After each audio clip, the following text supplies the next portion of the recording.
নজর রাখবো পরবর্তী সংবাদে। Kakraban agricultural cooperative society Kakraban প্যাক্সের নির্বাচন ঘোষণা করা হয়েছিল 30/12/2024 এবং এই নমিনেশনের শেষ তারিখ 1 ফেব্রুয়ারি 2025 পর্যন্ত ছিল। কাকরাবন প্যাক্সের আওতায় 3টি পঞ্চায়েত এবং একটি ভিসি রয়েছে।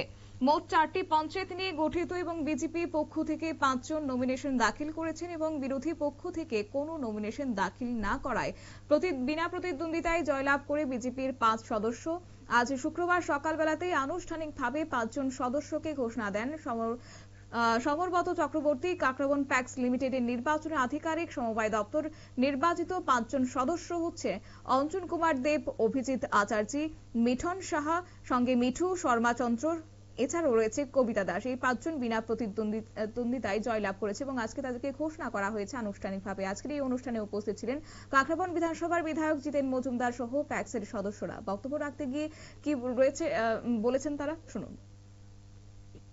সমবায় দপ্তর থেকে আমাকে আদেশ মূলে আমি এখানে নির্বাচন প্রক্রিয়া চালাচ্ছি। স্যার, আপনাদের এই প্যাক্সের যে নির্বাচিত, কবে নির্বাচিত ঘোষণা করা হয়েছিল স্যার?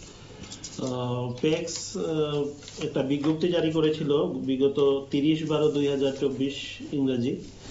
এই মূলে আমরা বিগত 1 ফেব্রুয়ারি 5টি মনোনয়নপত্র দাখিল করেন ওনারা 5 জন সদস্য, এবং পরীক্ষা নিরীক্ষার পর দেখা যায় যে 5টি মনোনয়নপত্রই বৈধ এবং ওই 5 জনকেই আজকে আমরা 14 ফেব্রুয়ারি বিনা প্রতিদ্বন্দ্বিতায় বিজয়ী বলে ঘোষণা করছি।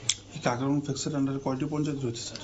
এই কাকরাবন প্যাক্সের আন্ডারে মোট 3টি গ্রাম পঞ্চায়েত এবং একটি ভিসি। কাকরাবন, কুশামারা এবং রানী গ্রাম পঞ্চায়েত এবং দক্ষিণ রানী ভিসি।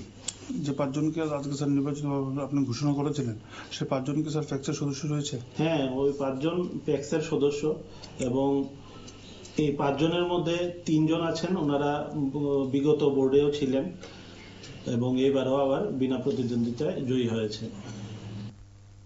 আপনারা শুনলেন আধিকারিকের বক্তব্য এবং একই সঙ্গে যে নির্দিষ্ট দিনটাতে প্যাক্স নির্বাচনের দিনক্ষণ ঘোষণা করা হয়েছিল তার নমিনেশন দাখিলের পর্বই ছিল শেষ তারিখ 1 ফেব্রুয়ারি এবং সেই দিনটাতে 5 জন নমিনেশন দাখিল করেছেন এবং তাদের প্রত্যেকটি নমিনেশনের বৈধ বলে প্রমাণিত হয়েছে এবং তারপর সেখানে বিরোধী পক্ষ থেকে কোনো ধরনের তার নমিনেশন দাখিল করা হয়নি, যার কারণে আজকে 5 জনকেই বিজয়ী হিসেবে ঘোষণা করা হয়েছে। বিনা প্রতিদ্বন্দ্বিতায় প্রত্যেকেই জয়লাভ করেছে এবং যেহেতু সেক্ষেত্রে আরো একটি বিষয় যে 3 জন গতবারও তারা নির্বাচনে দাঁড়িয়েছিলেন এবং 2 জন হচ্ছে নতুন মুখ এবং তাদেরকে আজকে শুভেচ্ছা জ্ঞাপন করা হয়েছে।